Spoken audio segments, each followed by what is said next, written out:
ਮਰੀਆ ਗਰਿਲੇ 44 ਸਾਲਾਂ ਦੀ ਆ। ਤੇ ਉਹਨੂੰ ਕਹਿੰਦੇ ਵੀ 3 ਫੈਡਰਲ ਏਜੰਟਸ ਨੇ ਇੱਕ ਬੀਚ ਵਾਰ ਓਹਾਇਓ ਸਟਰੀਟ ਤੇ ਜਿਹੜਾ ਸ਼ਿਕਾਗੋ ਆ, ਉੱਥੇ ਉਹ ਕੰਮ ਕਰਦੀ ਸੀ ਵਿਚਾਰੀ। ਉੱਥੇ ਉਹਨੂੰ ਜਿਹੜਾ ਫੜਿਆ ਤੇ ਉਸਨੇ ਕਿਹਾ ਵੀ ਆਹ ਦੇਖੋ ਮੇਰਾ ਪਾਸਪੋਰਟ ਆ। ਤੇ ਉਹ ਕਹਿੰਦੇ ਵੀ ਨਹੀਂ, ਇਹ ਤੇਰਾ ਪਾਸਪੋਰਟ ਨਕਲੀ ਆ। ਹਾਲਾਂਕਿ ਉਹ ਕਹਿੰਦੀ ਵੀ ਮੈਂ 44 ਸਾਲਾਂ ਦੀ ਆ, ਸ਼ਿਕਾਗੋ ਦੀ ਬੋਰਨ ਆ। ਹੁਣ ਤੁਸੀਂ ਇੱਥੋਂ ਅੰਦਾਜ਼ਾ ਲਾ ਲਓ। ਕਹਿੰਦੀ ਸਿਰਫ ਮੇਰੀ ਸ਼ਕਲ ਦੇਖ ਕੇ ਵੀ ਮੈਂ ਜੀ ਸਪੈਨਿਸ਼ ਮੂਲ ਦੀ ਲੱਗਦੀ ਆ, ਮੇਰਾ ਉਦਾਂ ਦਾ ਮੁਹਾਂਦਰਾ ਆ, ਤੇ ਉਸ ਕਰਕੇ ਜਿਹੜਾ ਮੈਨੂੰ ਅਰੈਸਟ ਕੀਤਾ ਗਿਆ। ਗ੍ਰੀਨਲੇ ਇਲੀਨੋਇਸ ਮਸੋਨਿਕ ਹਸਪੀਟਲ ਸ਼ਿਕਾਗੋ, ਜਿਹੜਾ ਲੇਕ ਵਿਊ ਨੇਬਰਹੁੱਡ 'ਚ ਆ, ਉੱਥੇ ਦੀ ਬੋਰਨ ਆ। ਜੀ, ਇਹ ਜਿਹੜੇ ਲੋਕ ਦੇਖ ਰਹੇ ਆ ਵੀਡੀਓ ਦੇ ਜ਼ਰੀਏ, ਉਹ ਜਿਹੜੀ ਨਿਊਜ਼ ਆਰਟੀਕਲ ਆ ਨਿਊਜ਼ ਵੀਕ ਦਾ, ਉਹ ਆਪਾਂ ਤੁਹਾਡੇ ਨਾਲ ਸਾਹਮਣੇ ਜਿਹੜਾ ਉਹ ਸ਼ੇਅਰ ਕੀਤਾ ਆ ਵੀ ਸ਼ਿਕਾਗੋ ਟ੍ਰਿਬਿਊਨ ਨੇ ਵੀ ਜਿਹੜਾ ਉਹ ਰਿਪੋਰਟ ਕੀਤਾ।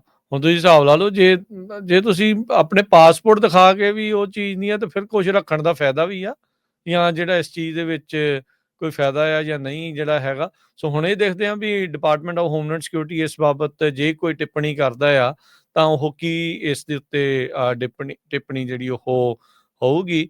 ਸੋ ਇਹ ਹੁਣ ਸਵਾਲ ਉੱਠ ਗਿਆ ਆ ਵੀ ਇਮੀਗ੍ਰੇਸ਼ਨ ਅਥਾਰਟੀਜ਼ ਵਾਲੇ ਵੈਰੀਫਾਈ ਕਿੱਦਾਂ ਕਰਦੇ ਆ ਤੁਹਾਡੀਆਂ ਆਈਡੈਂਟੀਟੀਜ਼ ਨੂੰ, ਹੈ ਉਹਨਾਂ ਦੇ ਕੋਲ ਕੋਈ ਮਾਪਦੰਡ ਜਾਂ ਨਹੀਂ, ਜਾਂ ਸਿਰਫ ਰੇਸ਼ੀਅਲ ਪ੍ਰੋਫਾਈਲਿੰਗ ਇਸ ਇਨਫੋਰਸਮੈਂਟ ਦੇ ਵਿੱਚ ਚੱਲ ਰਹੀ ਆ।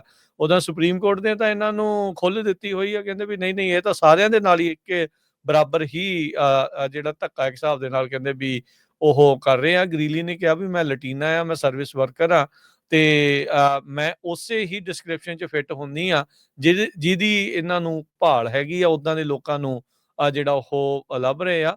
ਸੋ ਜੇ ਪਾਸਪੋਰਟ ਰੀਅਲ ਨਹੀਂ ਆ, ਕੋਈ ਕਿਹੜੇ ਮਾਪਦੰਡ ਦੇ ਆਧਾਰ ਦੇ ਉੱਤੇ ਉਹਨਾਂ ਨੇ ਕਹਿਤਾ, ਜਾਂ ਦੇਖ ਕੇ ਉਹਨਾਂ ਨੂੰ ਕਹਿ ਦਿੱਤਾ, ਜਾਂ ਕਹਿ ਲਓ ਵੀ ਪਾਵਰ ਦੇ ਨਸ਼ੇ ਦੇ ਵਿੱਚ ਜਿਹੜੇ ਇਸ ਟਾਈਮ ਜਿਹੜੇ ਉਹ ਲੋਕ ਇਹਨਾਂ ਨੇ ਭਰਤੀ ਕੀਤੇ ਆ, ਜਾਂ ਜਿਹੜੇ ਉਹ ਭਰਤੀ ਹੋ ਰਹੇ ਆ, ਵੀ ਇਹ ਹੁਣ ਕਿਹੜੀਆਂ ਜਿਹੜੀਆਂ ਉਹ ਚੀਜ਼ਾਂ ਆ। ਸੋ ਪ੍ਰੂਫ ਆਫ ਸਿਟੀਜ਼ਨਸ਼ਿਪ ਹੁਣ ਪਾਸਪੋਰਟ ਤੋਂ ਇਲਾਵਾ ਹੁਣ ਕਿਹੜੀ ਚੀਜ਼ ਜਿਹੜੀ ਉਹ ਨਾਲ ਬੰਦੇ ਜਿਹੜੇ ਉਹ ਰੱਖਣ।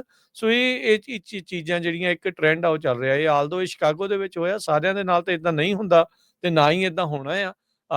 ਪਰ ਇਹ ਆ ਵੀ ਇਦਾਂ ਦੀਆਂ ਚੀਜ਼ਾਂ ਵਾਪਰ ਜਿਹੜੀਆਂ ਉਹ ਜ਼ਰੂਰ ਹਰਜੋਤ ਸਿੰਘ ਜੀ ਰਹੀਆਂ ਹੈਗੀਆਂ ਆ। ਸੋ ਬੰਦਿਆਂ ਨੂੰ ਧਿਆਨ ਰੱਖਣਾ ਚਾਹੀਦਾ। ਇੱਕ ਜਿਹੜੀ ਚੀਜ਼ ਨਾ ਇੱਥੇ PSA ਆ, ਪਬਲਿਕ ਸਰਵਿਸ ਅਨਾਉਂਸਮੈਂਟ ਦੇ ਤੌਰ ਤੇ ਦਿੱਤੀ ਆ, ਰੱਬ ਨਾ ਕਰੇ ਵੀ ਤੁਹਾਡਾ ਸਾਹਮਣਾ ਇਹਨਾਂ ਦੇ ਨਾਲ ਹੋਵੇ, ਪਰ ਜੇ ਸਾਹਮਣਾ ਹੋਵੇ ਤਾਂ ਘਬਰਾਉਣਾ ਨਹੀਂ ਆ, ਕਨਫਿਊਜ਼ ਨਹੀਂ ਹੋਣਾ। You have to be very clear ਜਿਹੜੀ ਚੀਜ਼ ਉਹਨਾਂ ਦੇ ਨਾਲ ਜਿੱਦਾਂ ਤੁਸੀਂ ਗੱਲ ਕਰਨੀ ਆ, ਚਾਹੇ ਜੋ ਤੁਸੀਂ ਆਪਣੇ ਰਾਈਟਸ ਦੀ ਗੱਲ ਕਰਨੀ ਆ ਉਹ ਵੀ ਕਲੀਅਰਲੀ ਕਰਨੀ ਆ। ਗੁੱਸੇ 'ਚ ਆ ਕੇ ਕੋਈ ਫਾਇਦਾ ਨਹੀਂ ਆ। ਉਹ ਹਥਿਆਰਬੰਦ ਨੇ, ਉਹ ਇੱਕ ਨਹੀਂ, ਉਹ ਕਿੰਨੇ ਜਾਣੇ ਆ, ਉਹਨਾਂ ਦੇ ਪਿੱਛੇ ਪ੍ਰਸ਼ਾਸਨ ਦਾ ਪੂਰਾ ਜਿਹੜਾ ਉਹ ਹੱਥ ਹੈਗਾ ਆ।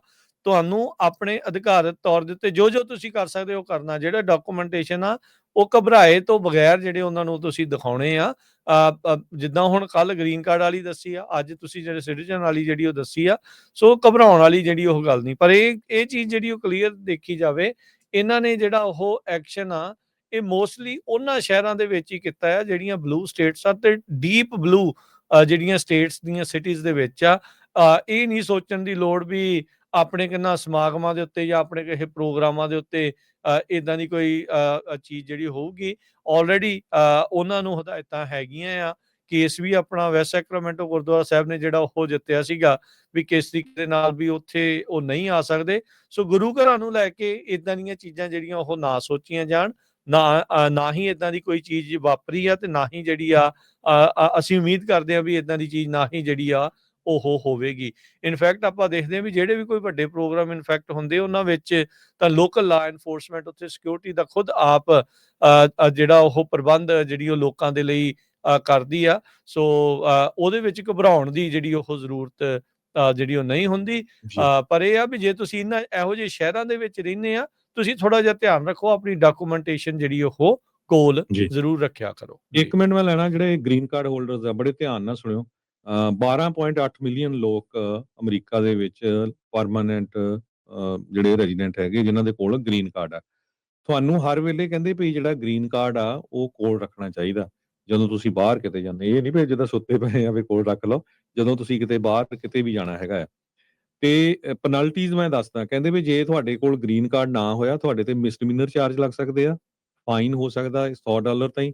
ਆਪਾਂ ਕੱਲ ਖਬਰ ਸਾਂਝੀ ਕੀਤੀ ਸੀ ਵੀ $170 ਦਾ ਫਾਈਨ ਕੀਤਾ ਸੀ, 30 ਦਿਨਾਂ ਦੀ ਜੇਲ੍ਹ ਹੋ ਸਕਦੀ ਆ, This applies if you are stopped by federal immigration officers and do not have proof of status. ਤੇ ਇਹ ਜਿਹੜਾ law ਹੈਗਾ ਆ 8 USC 134E, every alien 18 years of age and over shall at all times carry with him and have in his personal possession any certificate of alien registration or alien registration receipt card issued to him. ਸੋ ਜੀ ਇਹ ਸਾਰੇ ਜਣੇ ਧਿਆਨ ਰੱਖੋ। ਇਹ ਹੋ ਸਕਦਾ ਆ, ਸੋ ਜਦੋਂ ਵੀ ਕਿਤੇ ਬਾਹਰ ਘੁੰਮਣ ਫਿਰਨ ਕਿਤੇ ਵੀ ਜਾਣਾ ਆ, ਨਾਲ ਲੈ ਕੇ ਜਾਓ। ਜੀ ਬਿਲਕੁਲ ਕਾਪੀ ਨਹੀਂ ਨਹੀਂ ਹੋਣੀ ਚਾਹੀਦੀ, ਕਹਿੰਦੇ ਓਰੀਜਨਲ ਹੋਣਾ ਨਹੀਂ ਚਾਹੀਦਾ, ਉਹ ਤਾਂ ਨਾਟ ਲਿਖਿਆ ਕਾਪੀ ਦਾ ਆ ਓਰੀਜਨਲ। ਗ੍ਰੀਨ ਕਾਰਡ ਦੀ ਜਦੋਂ ਤੁਹਾਨੂੰ ਆਉਂਦੀ ਆ ਆਉਂਦਾ ਹੈ ਤੇ ਉਹਦੇ ਵਿੱਚ ਲਿਖਿਆ ਹੁੰਦਾ ਵੀ ਤੁਸੀਂ ਆਪਣੇ ਕੋਲ ਹੀ ਜਿਹੜਾ ਉਹ ਰੱਖਣਾ। ਆਪਾਂ ਨੂੰ ਪਤਾ ਹੈ ਵੀ ਪਹਿਲਾਂ ਇਨਫੋਰਸ ਨਹੀਂ ਸੀ ਕਰਦੇ, ਹੁਣ ਇਨਫੋਰਸ ਕਰ ਰਹੇ ਆ, ਫਾਈਨ ਵੀ ਕਰਨਗੇ ਲੋਕਾਂ ਨੂੰ, ਫਿਰ ਤੰਗ ਪਰੇਸ਼ਾਨ ਵੀ ਜਿਹੜਾ ਉਹ ਹੋਣਗੇ। ਉਹਦੇ ਨਾਲੋਂ ਬੈਟਰ ਆ ਵੀ ਤੁਸੀਂ ਆਪਣੇ ਕੋਲ ਹੀ ਜਿਹੜਾ ਇਸ ਦੇ ਵਿੱਚ ਰੱਖਿਆ ਜਾਵੇ।